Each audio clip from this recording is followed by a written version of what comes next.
Let's learn about ionic naming. We're going to be on pages 124 and 125 in your notebook today. We're going to fill out our notes on 125, and then we're going to do some practice of ionic naming and a little bit of just reminder of ionic formula writing on page 124. Okay, so first thing is just a reminder. Ionic compounds are always made up of a positive cation metal and a negative anion nonmetal. That combination together is called a salt. So ionic compounds are always called salts. Whenever we name salts or name ionic compounds, we're always going to name the metal first.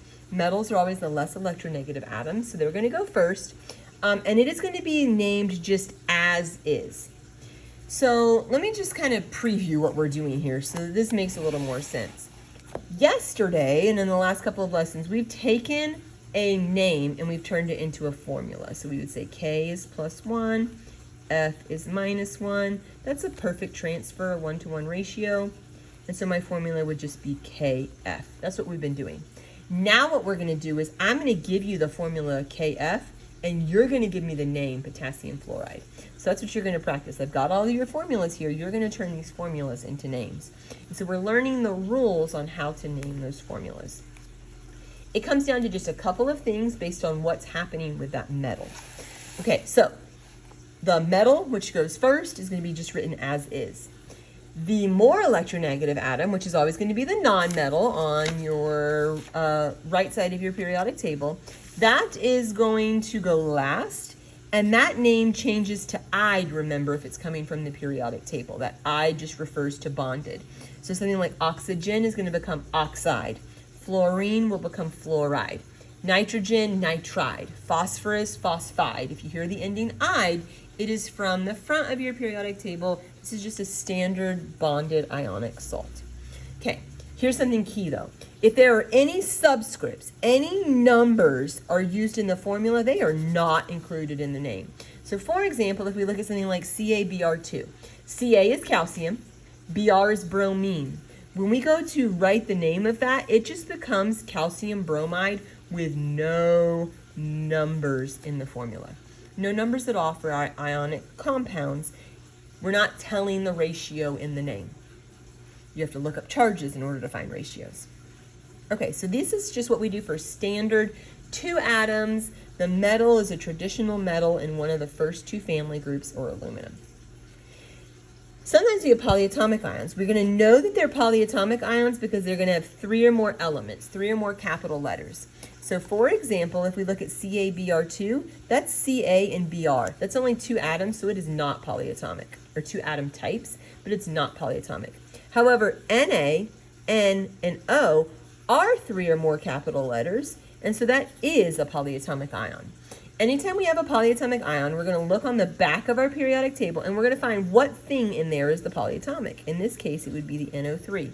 We're going to find the name of NO3, and we're going to copy it down exactly as it is on the list. Remember, copying means make it look exactly the same. Don't do any changes. Just name it as it is on the back of your periodic table.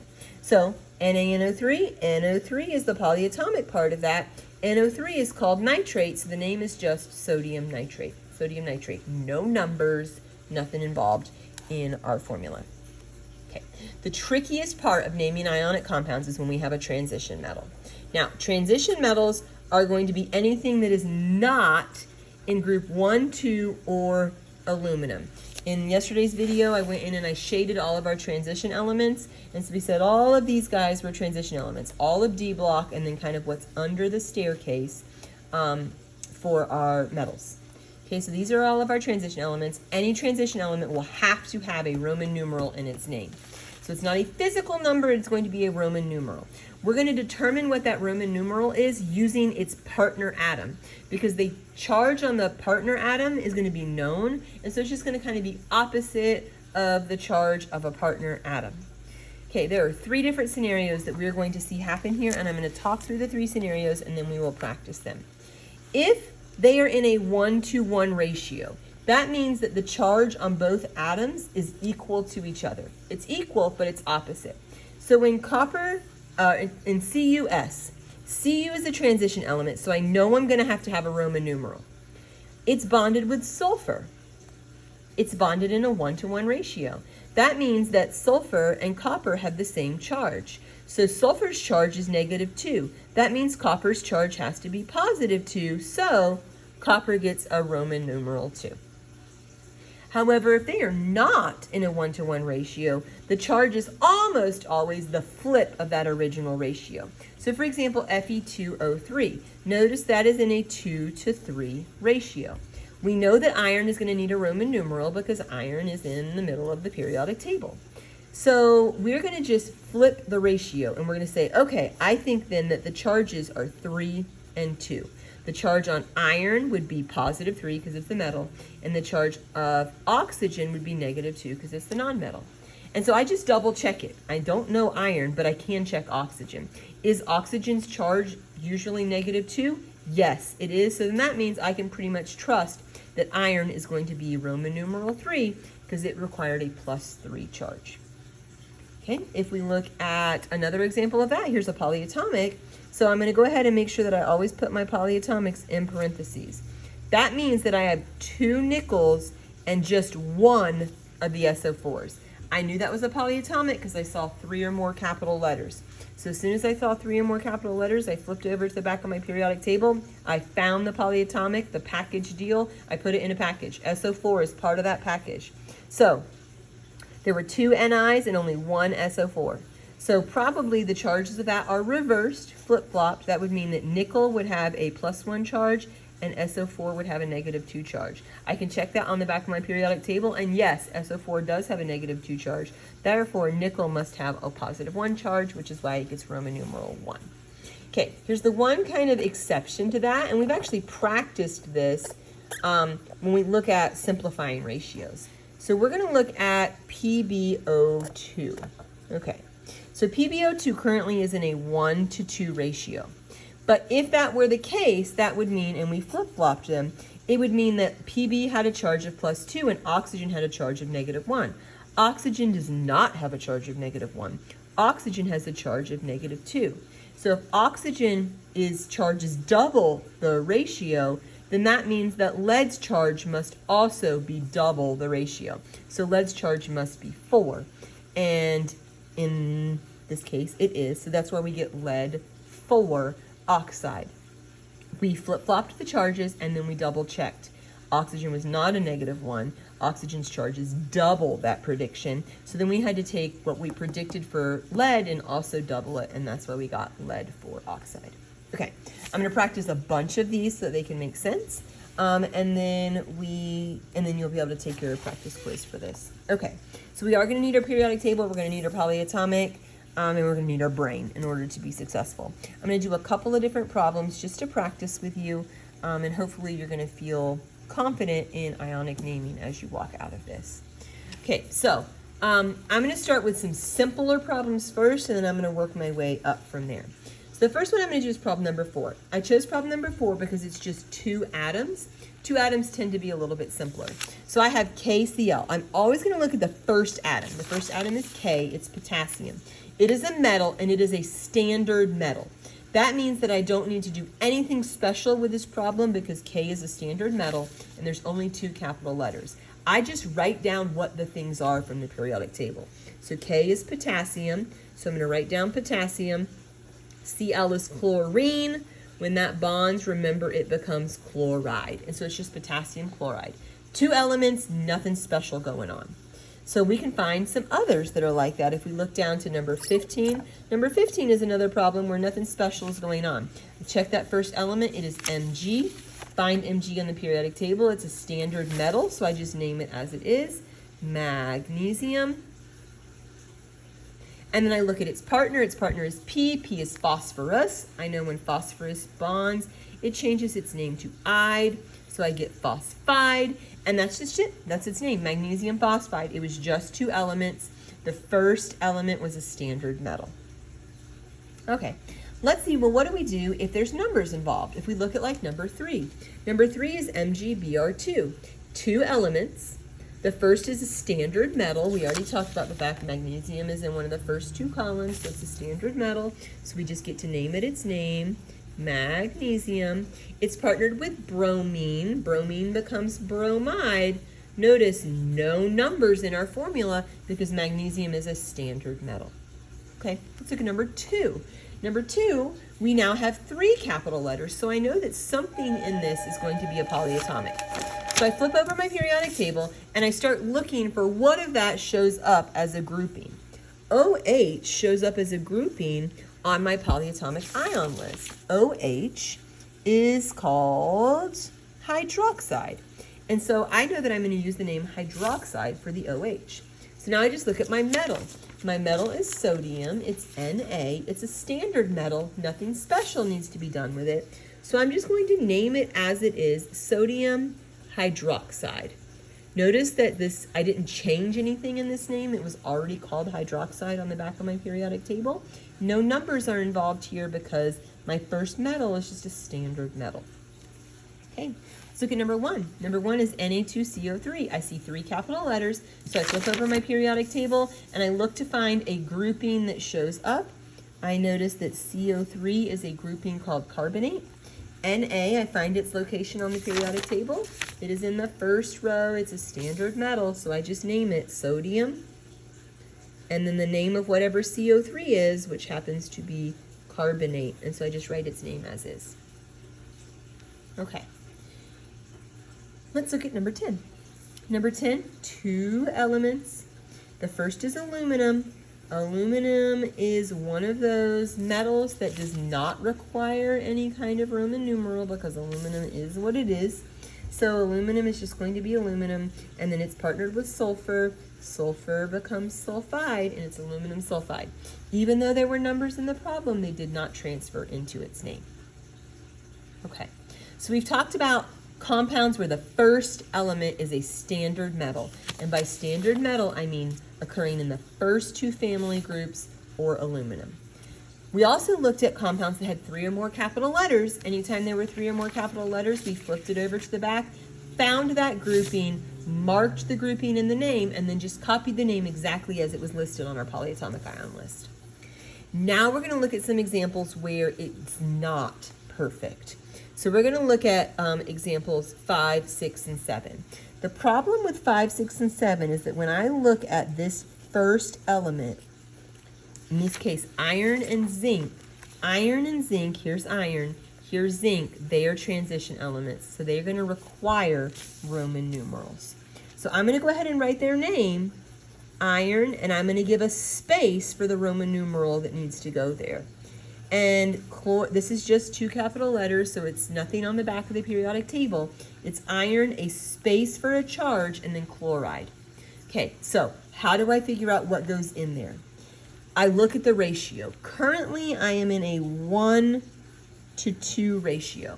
So usually if I am in a 1:2 ratio, or anything that's not a 1:1 ratio, I'm just going to flip-flop those.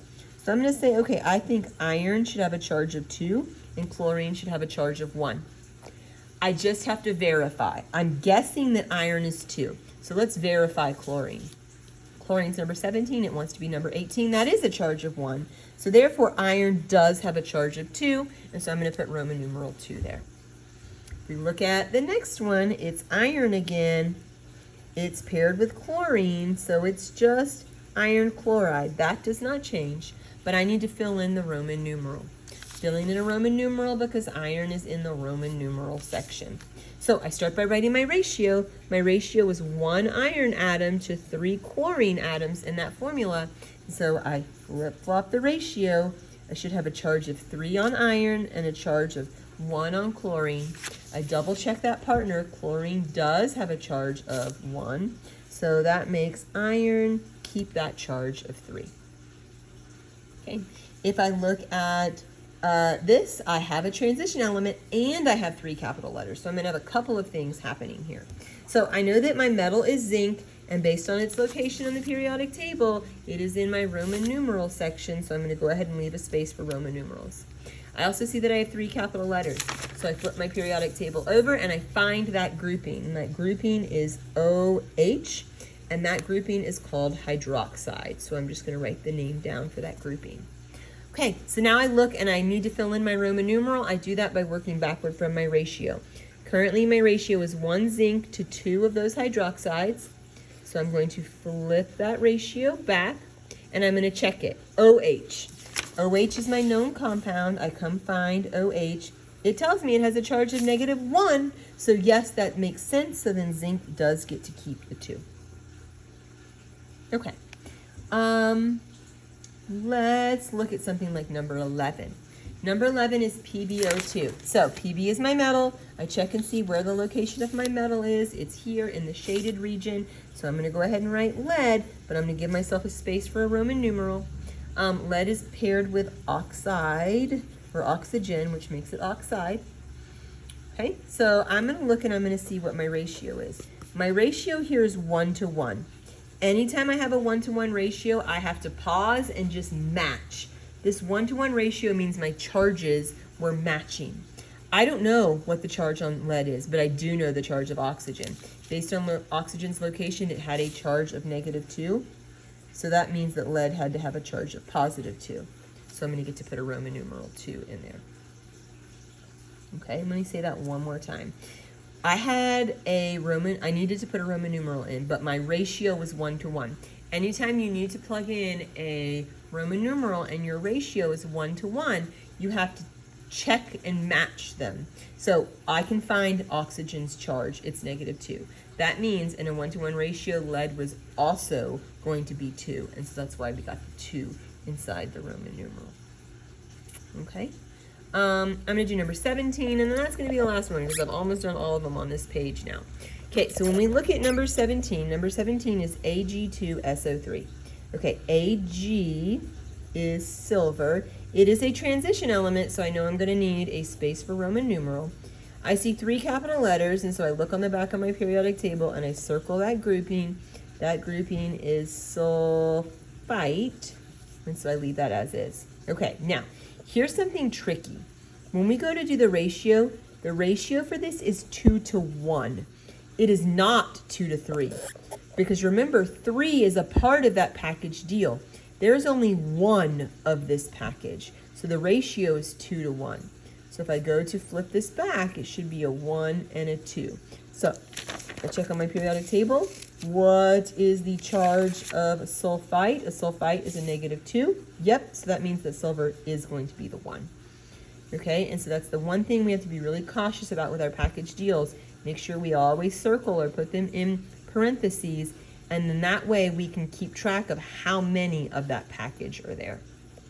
Okay, as you go to finish this off, I just included some more practice of formula writing so that we could realize what we were doing here. So on this column, we're taking the formula, turning it into the name. In this column, we're taking the name and turning it into the formula. The process is the same over and over again. Ammonium is NH4 because it's one of those that we had to remember. It's +1 from the back of the periodic table. Sulfate, also from the back of the table. It's SO4, it's -2. So I'm going to get a 2 to 1 ratio for that. And so I get NH4 2 times and then SO4 1 time. Okay, notice that the name doesn't have any numbers in it because there was no reason to have any numbers. But when I get to number 16, the name does have a number because copper is the transition element from that transition section of our periodic table. And so it's Cu, it's +2 because that Roman numeral 2. And then sulfite, that's SO3, it's -2. And so 2 to 2 is going to give me a ratio of 1 to 1. So I'm going to get CuSO3. If I were to work backwards so that I can see how did I get there, I would note that I have SO3, so it's going to be named sulfite, and I have copper, but it's going to require a Roman numeral. How do I figure out the Roman numeral? Well, it has a ratio of 1 to 1, so I look up what the charge on SO3 is. It was -2. That meant copper had to be +2, and so that's why I got that 2 inside. So we're just kind of practicing that skill back and forth. Hopefully this was helpful for you naming ionic compounds.